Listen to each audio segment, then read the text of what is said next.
priorities. Thank you. Thank you, Lynn Stewart again. I think the top three things are the economy, the economy, the economy. All these other things are tied to the economy. I think one thing we need to do, and this goes on what Kevin said, is to diversify the economy, to bring in more jobs. We say that 55, or that sales tax brings in most of our revenue. Sales tax and gaming together are 55% of the revenue. So we need to diversify so that when we get into these downturns in the economy, we have other industries that pick it up when gaming is hurting. So diversifying the economy would be a top priority. I think we need to work on bringing in water. Education, again, is a big issue. We need to have more accountability in education. By the way, I've been here 65 years, and I've been married 42 years, and I have 7 grandchildren. Randy Spoor. I think my top 3, it's hard to pick my top 3 because I have a top 6. Certainly protecting and increasing the job market in Southern Nevada. Jobs would be number 1, getting our friends, family, and neighbors back to work. Protecting our homes from the foreclosure issues that are affecting all of us, if not ourselves, our neighbors. I personally have 2 homes across the street that are vacant homes, and my neighbor and I are out there every other day with our hoses watering to ensure that the neighborhood still looks good. I want to strengthen our schools. I don't want to cut our schools. I don't want to cut school programs.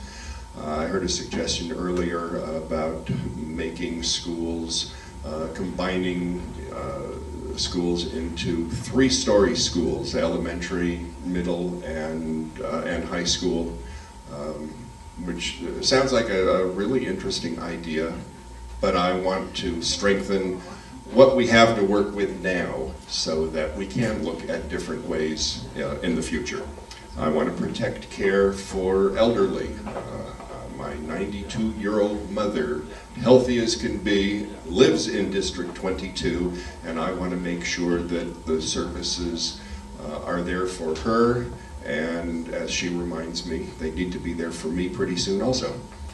And lastly, increase our state's revenue by whatever means so that we can bring more revenue, if that means expanding our tourism, which is still our number 1 revenue base.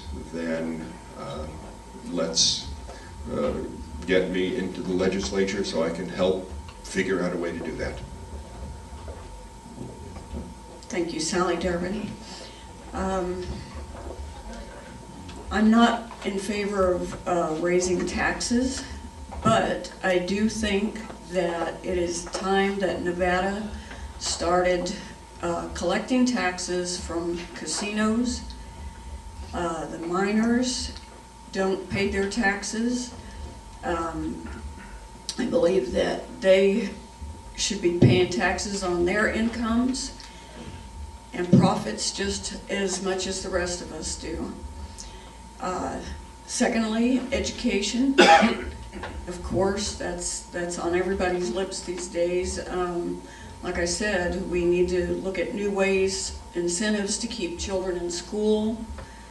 And as I said previously, I believe that vocational schools are a good solution for that.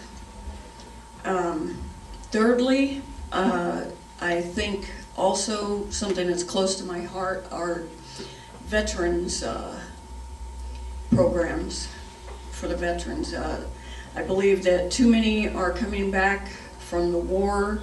Too many of our veterans, our war heroes, coming back and getting lost in the system. We're not making it user-friendly in this state for them to, say, start a business of their own. And this isn't something new. It goes all the way back to our first world wars. One example is the man that's in the picture up there, the last one holding the the flag up in Iwo Jima was Ira Nolan. He was one of the code talkers during the Second World War. He came back to this country and he went back to the reservation in Arizona, and he got lost in the system as the same thing that's happening today with a lot of our veterans and war heroes.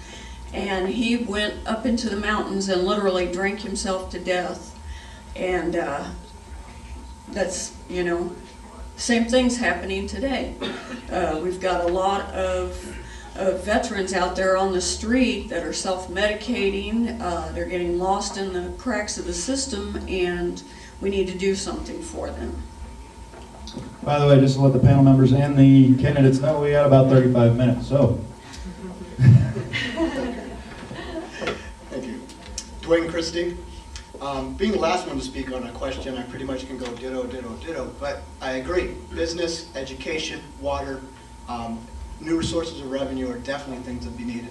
One other thing I'd like to add is, with all of the other candidates' statements, is there was just a survey out, it was in the RJ a few days ago, that the state of Nevada residents were questioned whether or not they liked living in the state of Nevada. 40% of the people in the state said they would move if they could. So not only do we have a problem with water, business, and so forth, we need to have a culture. We need to build more resources for the town. The people that live here enjoy living here. Because if you get them outdoors, you get them spending money, you get them enjoying living here, guess what you're going to get? You're going to get tax revenue. Okay? So we need to turn this into a more friendly place to live. When I moved here, there was less than 1 million people. 888,000 people lived in this valley. And people talked about the good old days. Everybody I talked to that lived here prior to me said back in the 60s, this was the greatest town in the world and so forth. This still is the greatest city. I may have been born in Arizona, but I've lived in this state for 22 years. I travel a lot. And let me tell you, when those wheels touch down in McCarran Airport, I am the happiest person in the whole world. I love this. Excuse me. I love this state. And I will do any and everything to make sure that the people that live here also enjoy this state. Thank you. I'm Maria Dunnigan. We all know, I mean, obviously all of you are very well versed in the state, but you're running for district. So I would like to know, what are your top 2 goals for your district, for District 22? Dwayne Christie. Currently, District 22 has a lot of undeveloped land. We have some issues as far as development. I'd like to see some better land developments and help structure some of the land growth with the county. It's one of the reasons I ran for county commissioner. I have a very good rapport with the current county commissioner. Mr. Sisolak is the county commissioner for our district. Even though he's a Democrat, we get along well. So, needless to say. We're working on plans and things to fund that district, build culture within that district. Chinatown is part of that district. All of the Boulder City, Laughlin, those type of areas that we can take care of and grow for the county and the district with the county funds, and the state can help the county develop that, build more of a culture area. Chinatown was actually talking about building another China facility in District 22 off of Jones, and that development has to happen. So yeah, we can see development and growth, parks and so forth in our district to assist the county to do that and help fund state projects for that area would be my goal.